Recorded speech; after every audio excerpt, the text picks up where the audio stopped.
So, welcome back to another ITSOLO episode. Today was originally going to be planned for a different piece of content, ranking every Premier League team because it would have still been relevant. That's still coming out. That'll be coming out on Friday. But I thought I would introduce another aspect. This channel does watch a lot of sport, and I personally watch a lot of sport.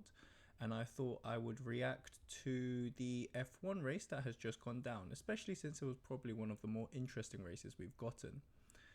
I'm not going to go through every single driver just because I don't want this to be a 1 hour long video, but we'll do some talking points and, where I feel the top drivers or the drivers who are vying for the championship mainly are. So I think what everyone's been crying out for is a battle between number one and number two, that being Lando and Piastri. And Piastri's been coming out on top, and it looks like Piastri's come out on top again. I've been very impressed with Piastri this season. I feel like he's shown ice in the veins becoming of a world champion. And I think it's his championship to lose at this point, to be honest. Especially with Lando making mistake upon mistake, race after race.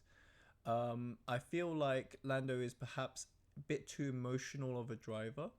And I think last season was probably his best chance for winning the championship had McLaren perhaps put all their eggs in one basket, but I had my feelings towards that.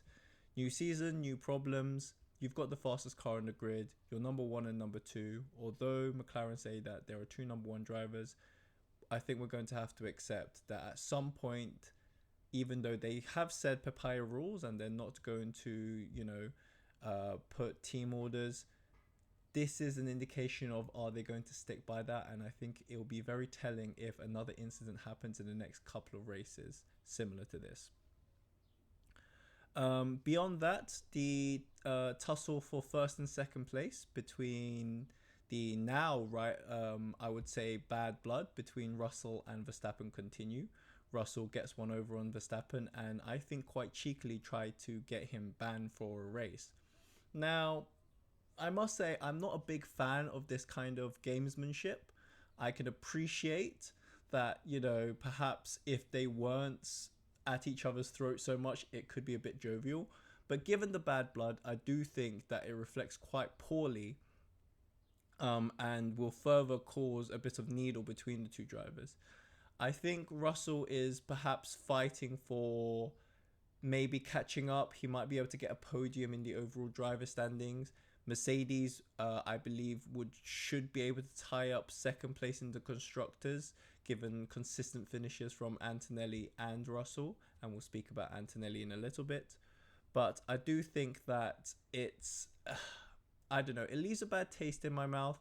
I do think that what Verstappen did in Spain was absolutely abhorrent, and to be honest, I think he should have gotten a ban straight out for that. I don't think you should be using your car as a battering ram ultimately. And yes, you could talk about lines, you could talk about frustration. Ultimately, I think Red Bull let him down in Spain massively with their tyre choice towards the end. And I think Verstappen took that frustration out by making a poorly judged charge down and using his car to sort of push Russell. And I think in a high-speed race where this is not a simulation, this is not virtual racing, which Verstappen is very well versed in and perhaps maybe a little bit divorced from reality because of that, there are real consequences. And I think we need to remember that. There are real consequences. You're driving at super high speeds. There are, potentially fatal consequences for rash actions like that. And I think that should be punished in a higher sense. Now, that being said, the FIA made their decision and decided to give him those penalty points, which left him on, a will he, won't he. And I think trying to get someone banned using the methods that Russell did just leaves a bad taste in my mouth. I ultimately don't think that would have been a win, in the true sense of the word. In the same way that I feel like when you cheese a win in any game, it doesn't feel like a true win. Now, on to some, standout drivers. I would say that one of the standout drivers is Hulkenberg, continuing to score very well in the Kick Sauber, despite everyone's belief before the season that they wouldn't score any points. I am going to have to apologize. There is a bird that's decided to chirp endlessly outside my window for some reason, despite it being not the time for bird chirping.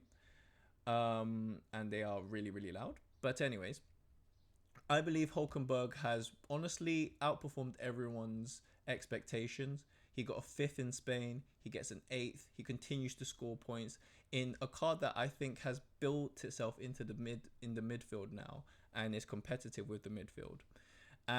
But the biggest and the most praise should be given to Kimi Antonelli. A first podium in his rookie season, only 10 races in.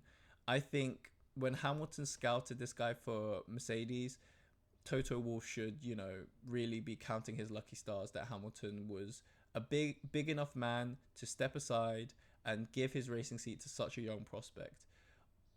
Whisperings of the season, of rookie of the season, leaves, there's still a bit of back and forth. I think being in one of the fastest cars, having a couple of mistakes here and there, maybe precludes him. However, getting a sprint pole in your first season, racing on race pace with George Russell, and getting your first podium within 10 races, I think that makes him the third youngest podium sitter ever, behind, I believe, Verstappen and perhaps Hamilton. Don't quote me on that, though.